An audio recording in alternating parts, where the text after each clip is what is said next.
A empresa ela investia muito em segurança do trabalho, em treinamento, os melhores equipamentos que tinham no mercado. E ainda assim eu me deparei com um índice muito alto de acidentalidade dentro da empresa. É coisa de mais de um acidente grave por mês. E eu fui fazer um estudo, assim, a causa raiz dos acidentes não foi o fator operacional, foi fatores externos. Ou seja, tinha gente que estava indo trabalhar estressado com problema, com dívida, um pai alcoólatra dentro de casa. Mais complicadas que a gente tem para lidar, porque a gente é uma sociedade estressada, a gente prioriza muito, enquanto sociedade, o rendimento. E o rendimento ele gera um estresse, ele precisa desse estresse. Por quê? A ansiedade ela tem uma base no medo, e o medo ele gera preocupação, ele gera: "Não, peraí, mas isso aqui não vai dar certo". E a ansiedade ela impacta diretamente nos fatores atencionais.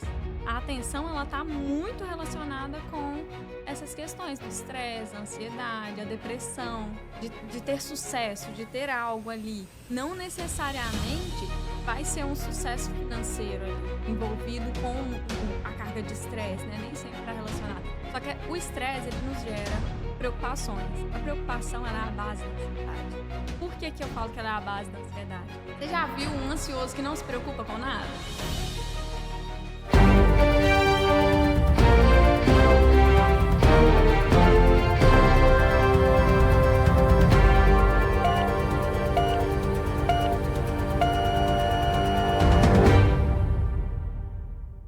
Seja muito bem-vindo a mais um episódio do Livingcast. Estamos aqui com a participação especial da Juliane, ela é neuropsicóloga.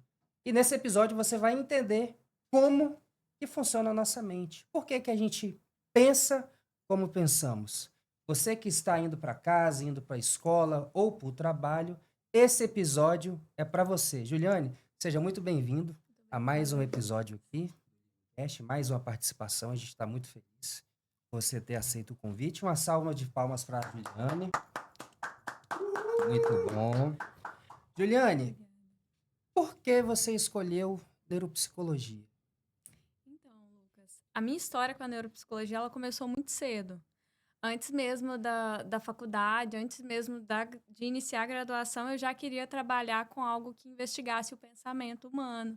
Principalmente por ver a minha avó, que teve Alzheimer há alguns anos atrás, até já faleceu, por ver como que a gente é o que a gente pensa, como que a gente é aquilo que a nossa essência traz, né? A pessoa com Alzheimer, ela acaba perdendo tudo isso, e foi o que eu vi, foi um processo muito doloroso, mas também foi muito bonito acompanhar de perto a minha avózinha ao longo do Alzheimer dela. E aí, quando eu entrei na faculdade, eu descobri que era neuropsicologia e não psicologia de fato, que estudaria a fundo esse transtorno. E aí a minha paixão foi me guiando por essas águas. Hoje eu já atuo mais com crianças com autismo, tenho uma paixão muito grande por essa área também, mas continuamos dentro da neuropsicologia ali.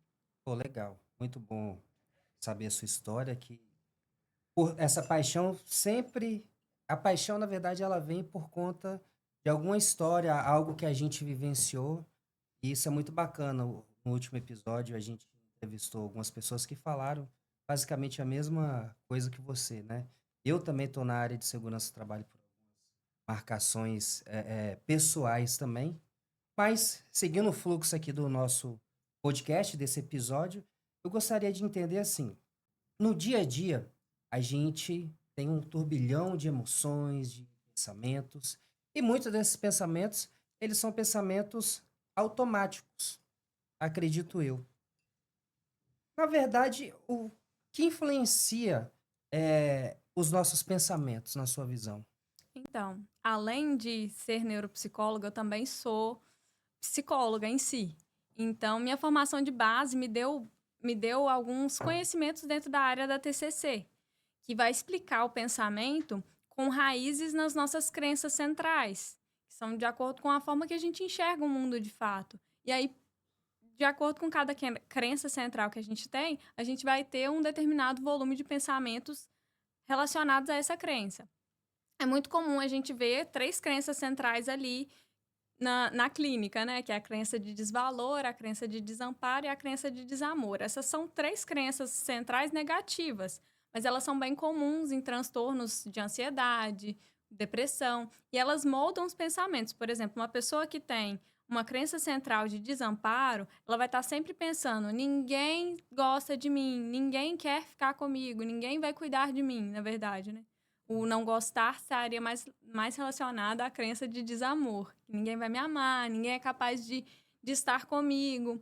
São crenças guiadas são pensamentos guiados pelaquela crença, né? Aquela crença central que acaba gerando para o indivíduo alguns pensamentos com uma carga negativa maior.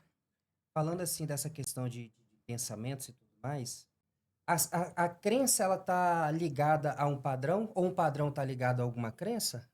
Então, a gente sempre tenta identificar o padrão para identificar a crença, mas elas têm uma correlação muito forte. Sempre que você tem um padrão ativo, a crença vai estar ativa. Mas nem sempre que a crença está ativa, o padrão está ativo, porque esses pensamentos eles podem modificar ao longo da percepção e da vivência daquela pessoa. Mas se ela não trabalhar essa crença, muito provavelmente os pensamentos vão começar a voltar, né? Vamos pôr assim: ah, eu comecei a ter uma relação forte com uma crença central de desamor. Ah, ninguém consegue me amar, ninguém consegue gostar de mim, eu nunca vou ser amada. E aí eu comecei a receber muito amor de outras pessoas. Falei assim: poxa, tô sendo amada, as pessoas gostam de mim. Então, essa crença não faz tanto sentido.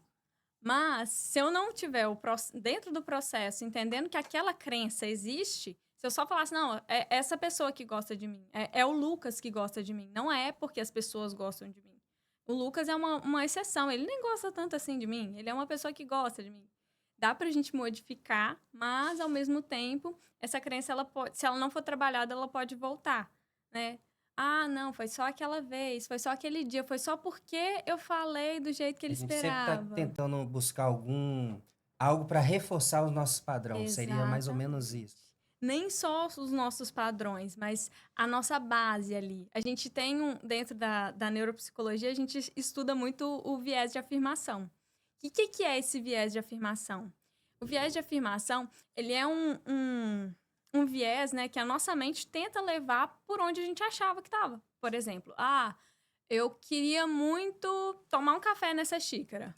Aí a gente vai pensando assim: nossa, queria muito tomar um café nessa xícara. Queria muito tomar um café nessa xícara. É uma xícara e é normal colocarem café nela. Se alguém trouxer uma garrafa de café para colocar café na xícara, eu vou falar assim: realmente foi o meu pensamento que fez com que a pessoa viesse trazer. Mesmo estando na hora que a pessoa passa o café normalmente, traz e põe na xícara. Entendi.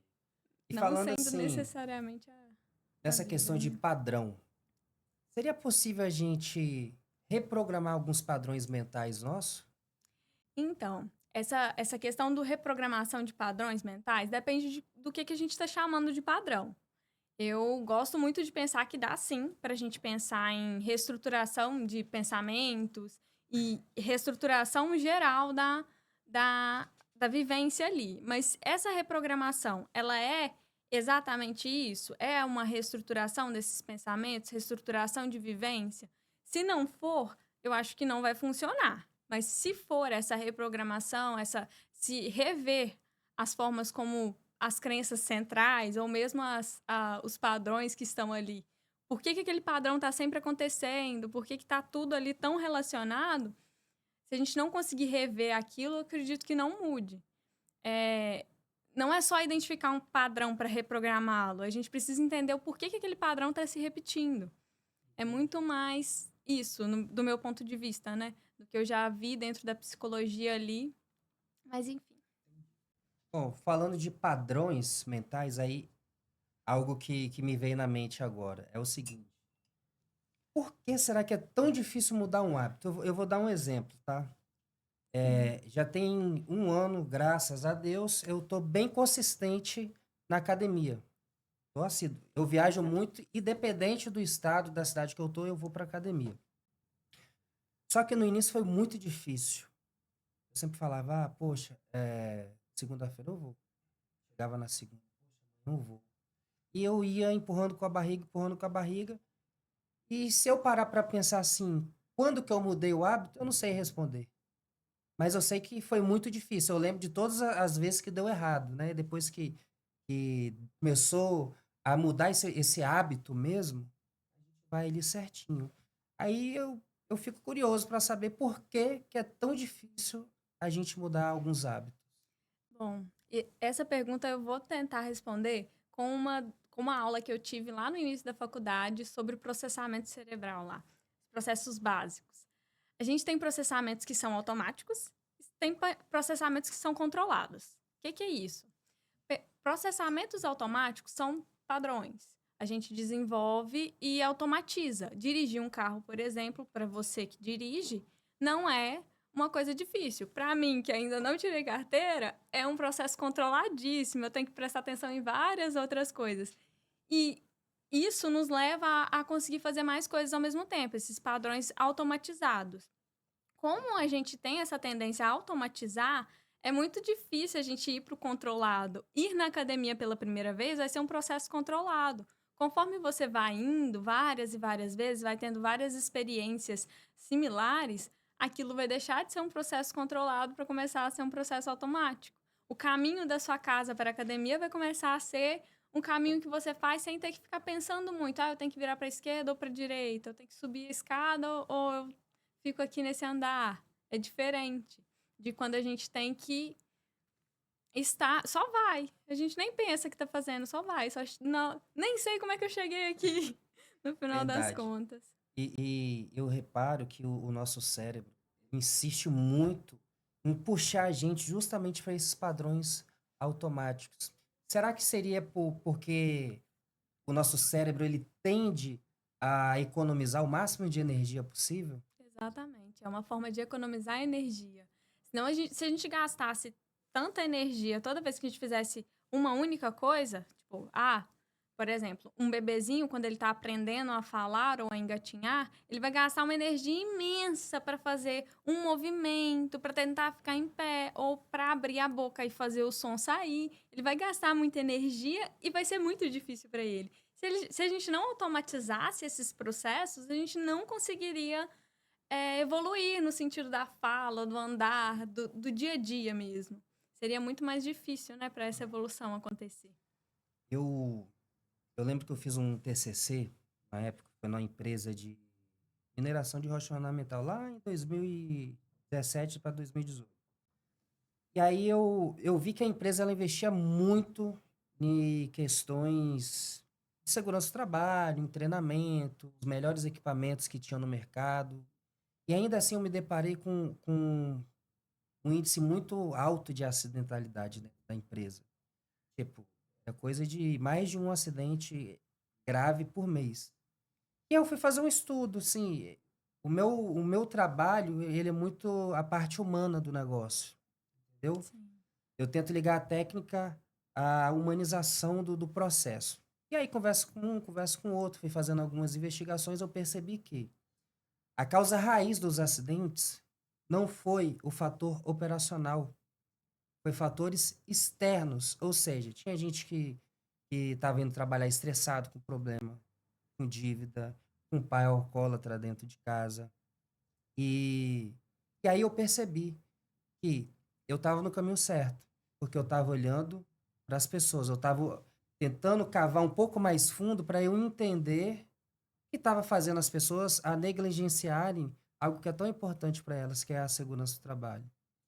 Então, nós podemos dizer que o estresse ele impacta diretamente na capacidade de percepção das pessoas, não só dos trabalhadores de modo geral, mas das pessoas, né, de forma bem ampla. Sim, sim, sim. O estresse, ele é uma das questões mais complicadas que a gente tem para lidar, porque a gente é uma sociedade estressada. A gente prioriza muito, enquanto sociedade, o rendimento. E o rendimento, ele gera um estresse, ele precisa desse estresse. O rendimento que eu falo é o próprio processo de fazer as coisas acontecerem, de ter sucesso, de ter algo ali. Não necessariamente vai ser um sucesso financeiro ali, né?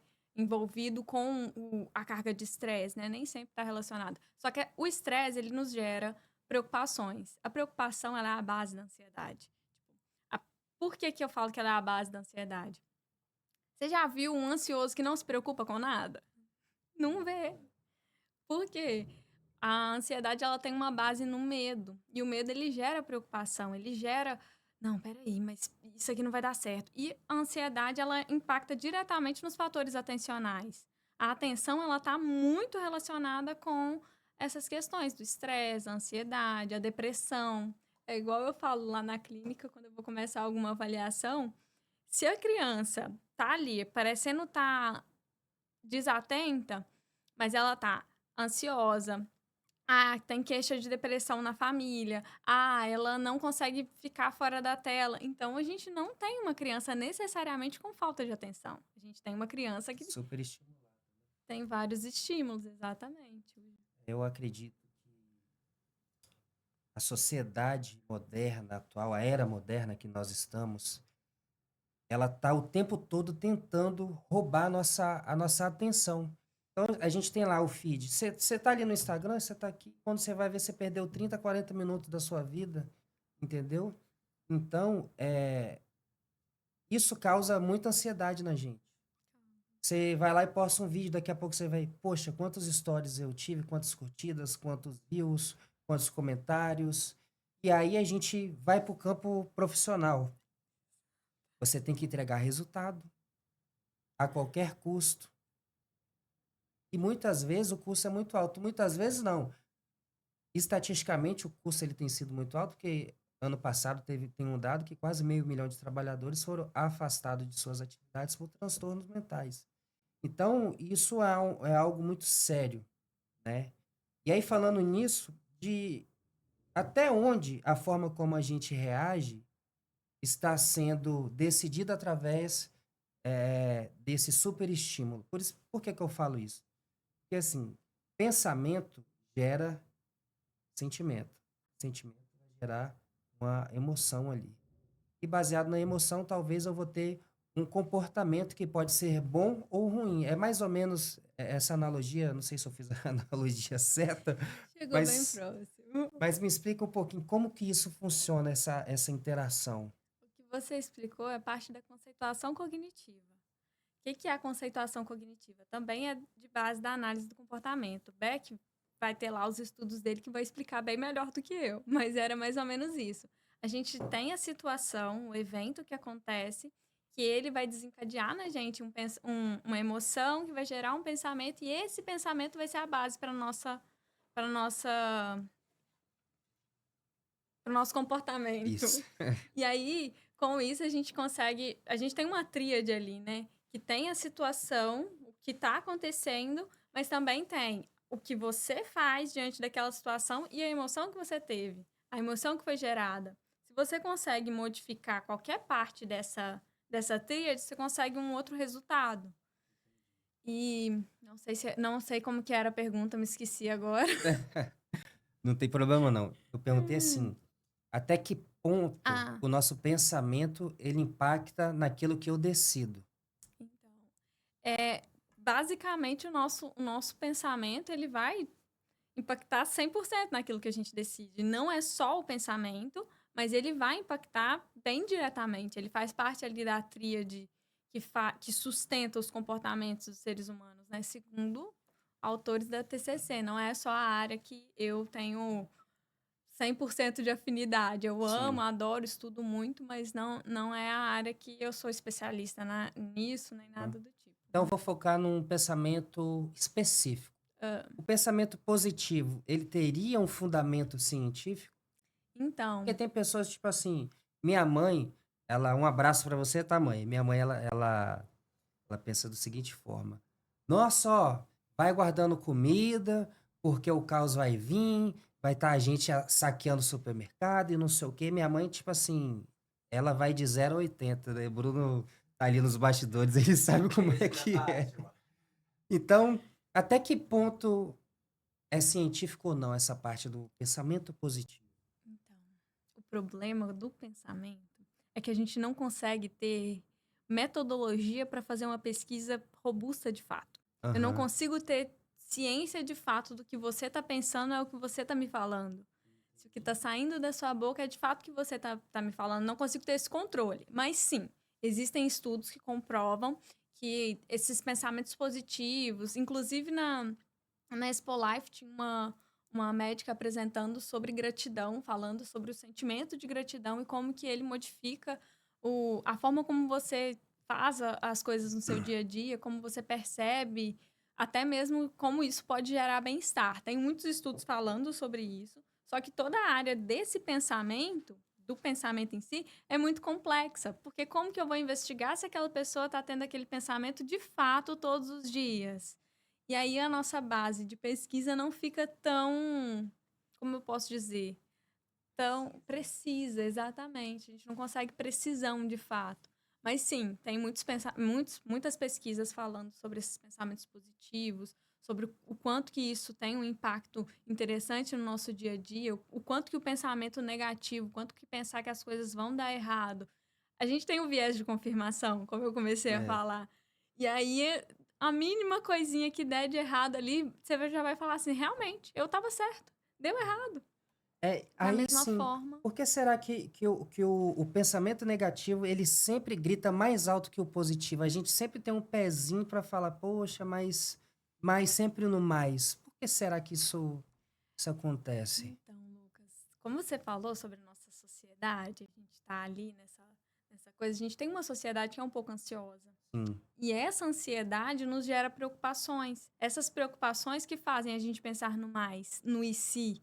Não, mas.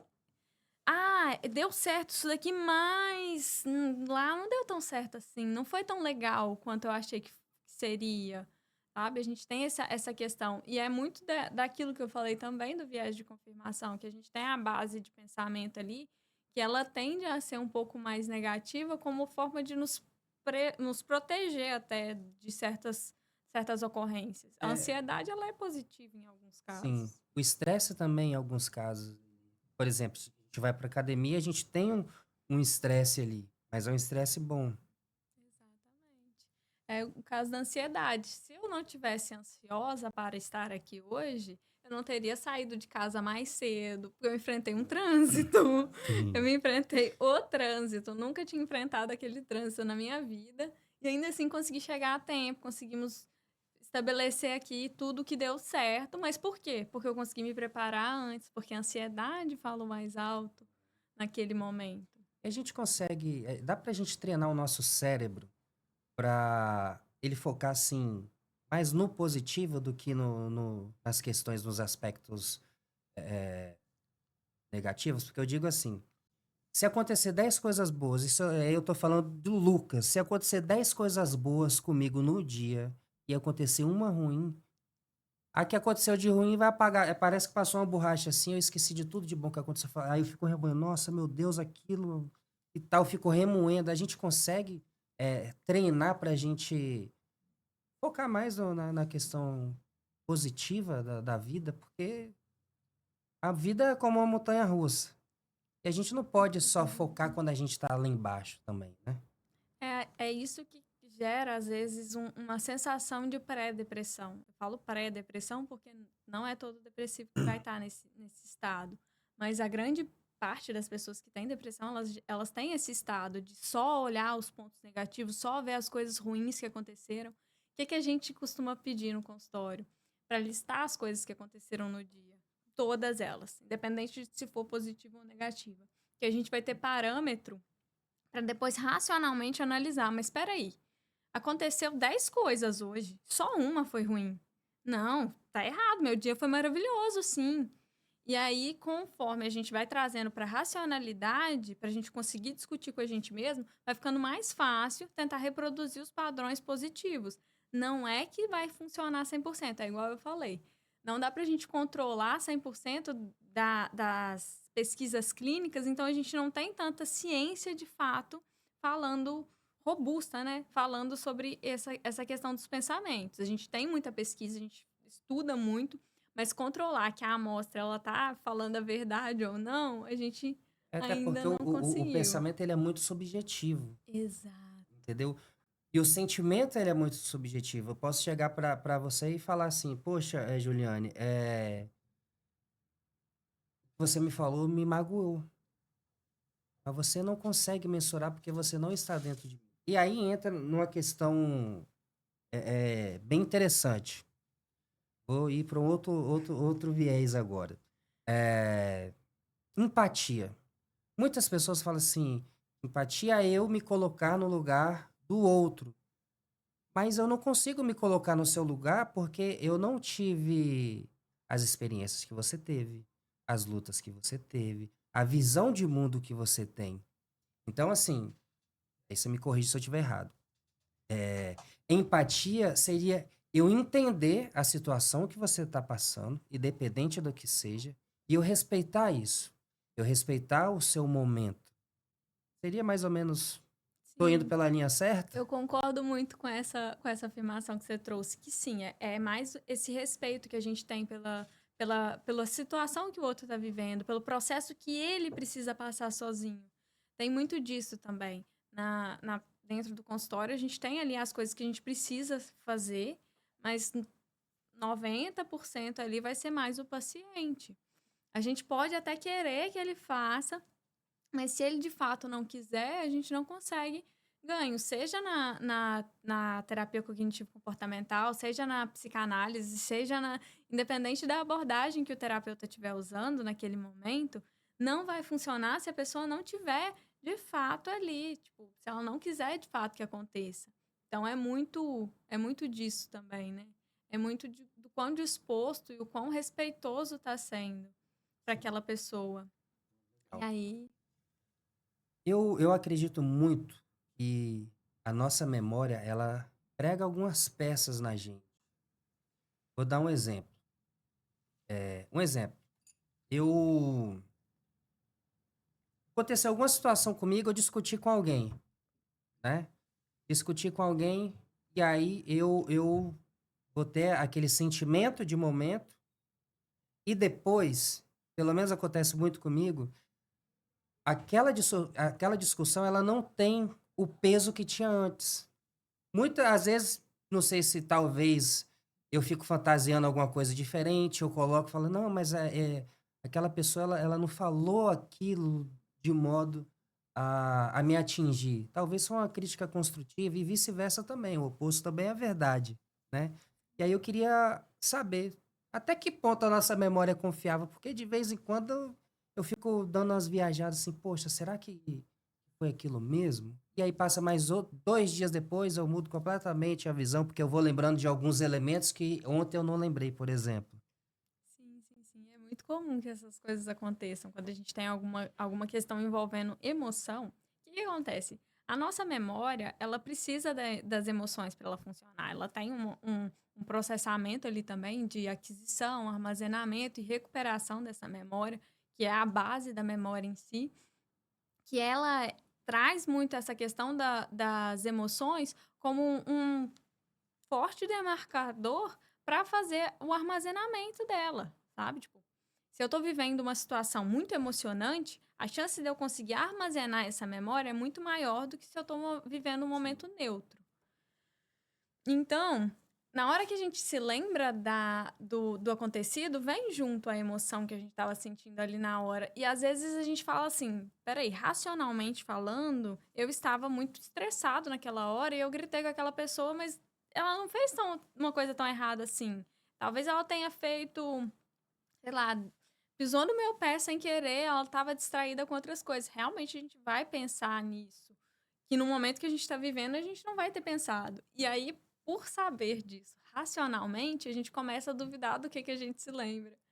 E Sim. nem sempre vai ser culpa da memória em si. Às vezes é culpa mais da emoção que foi vivenciada naquele momento, que ela foi. A gente se recorda dela, mas não se recorda com tanta força quanto ela estava naquele momento presente, né?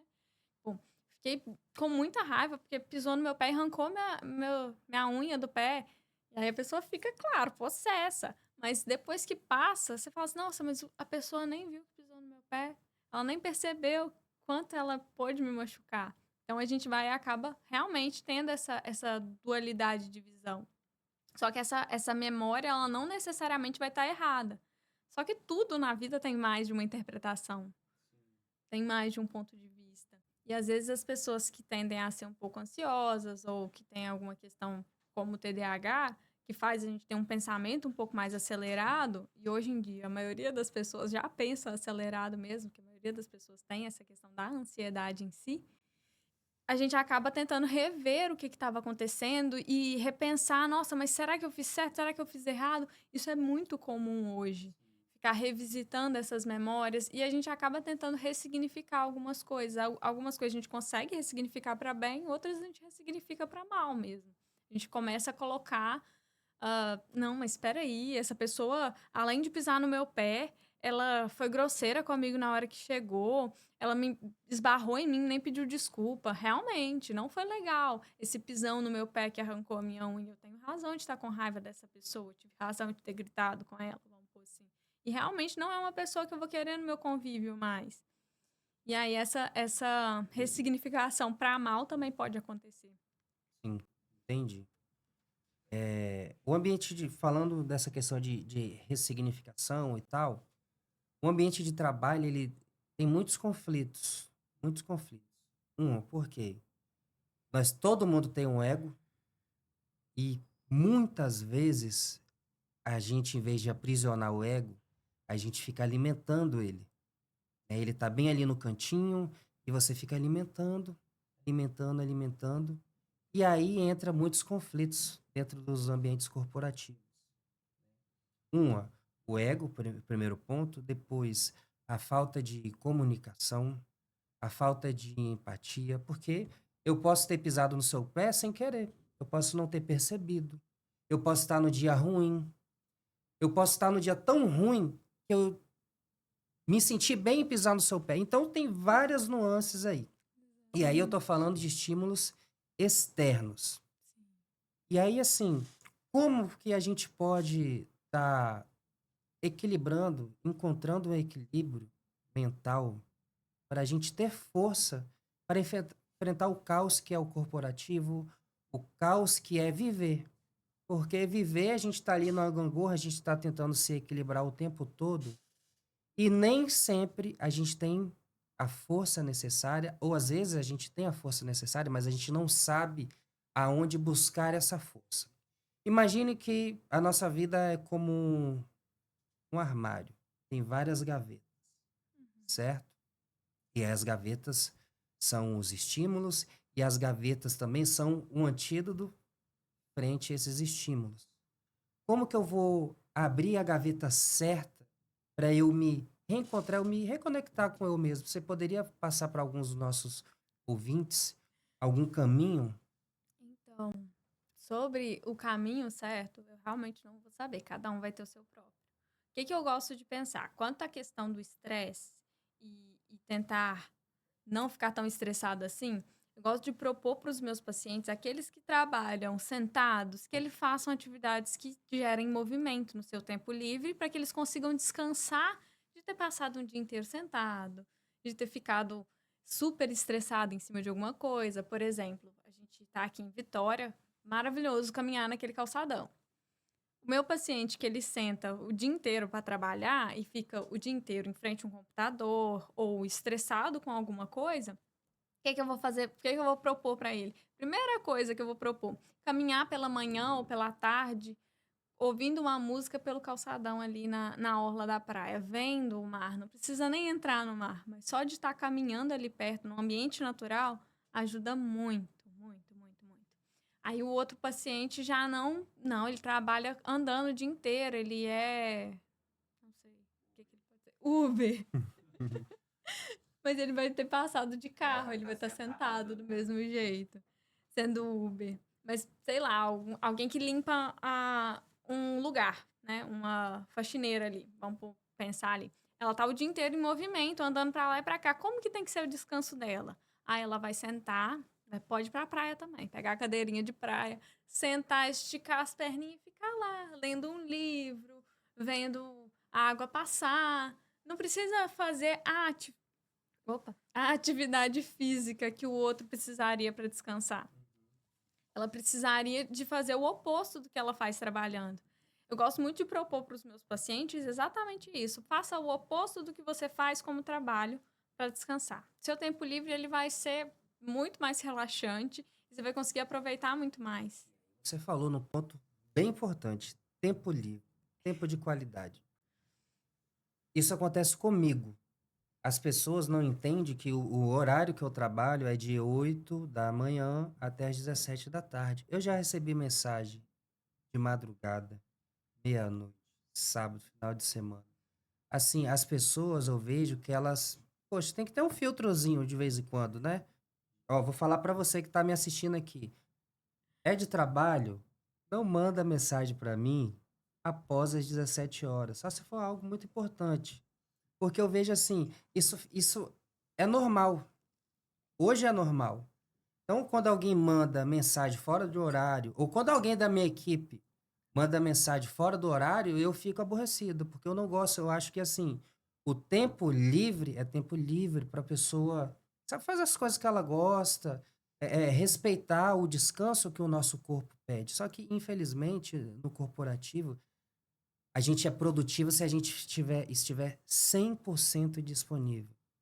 A gente é proativo e demonstra resultado quando lá no Skype você tá lá com o status marcando ocupado. Não, eu tô ocupado porque eu tô trabalhando.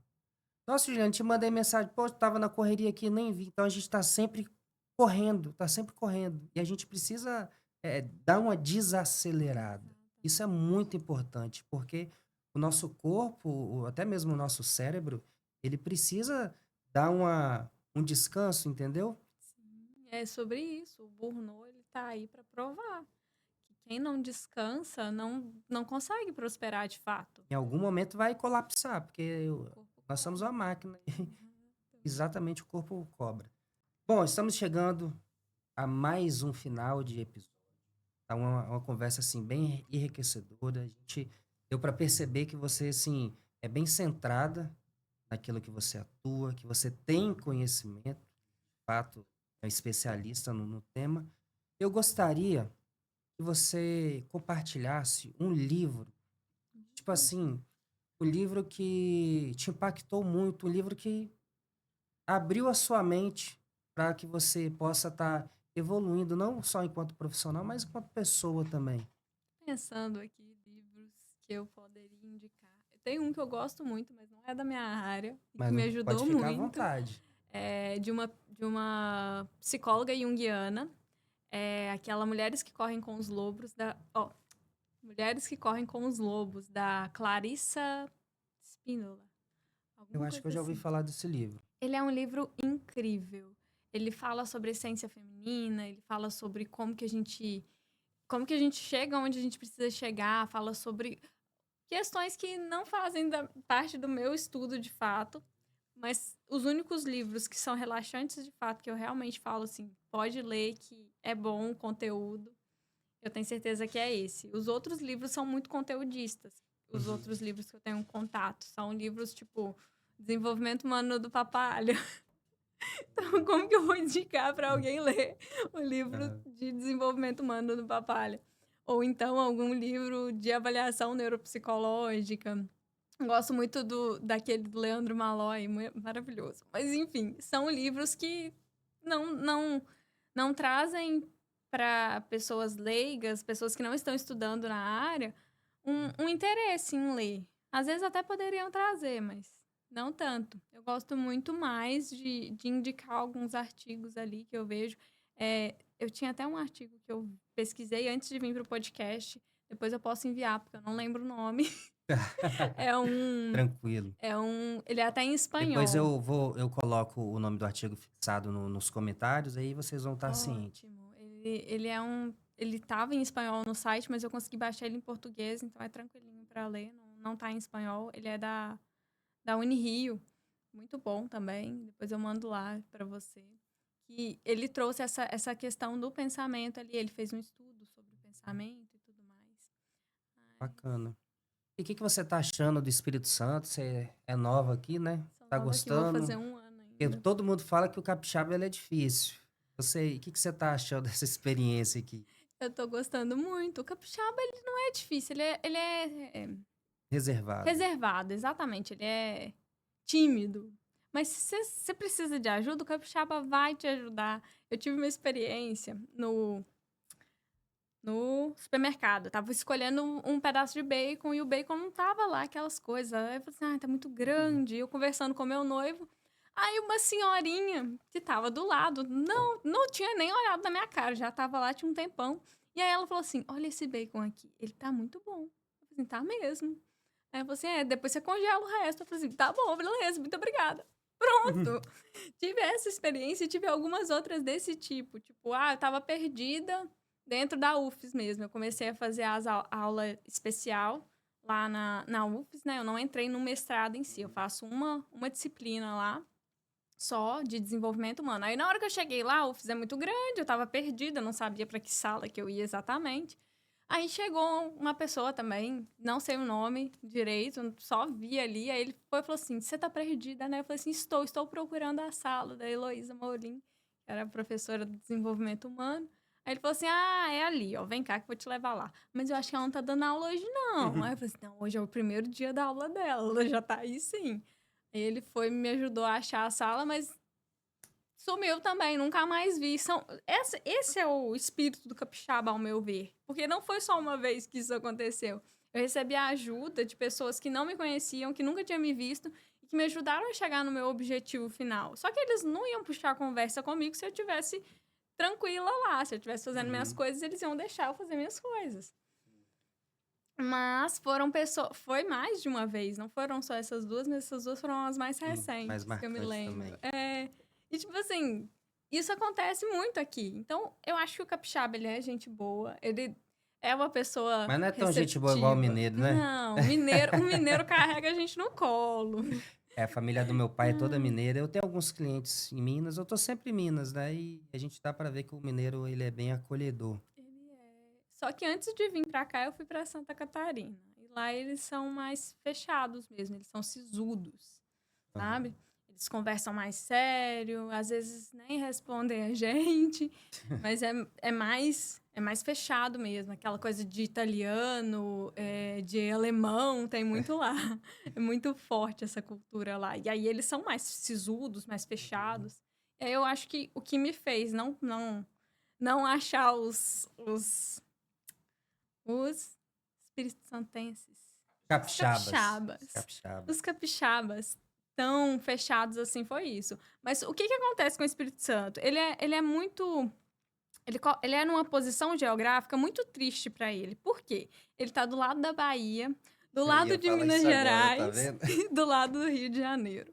Tipo, aonde tem um povo mais acolhedor?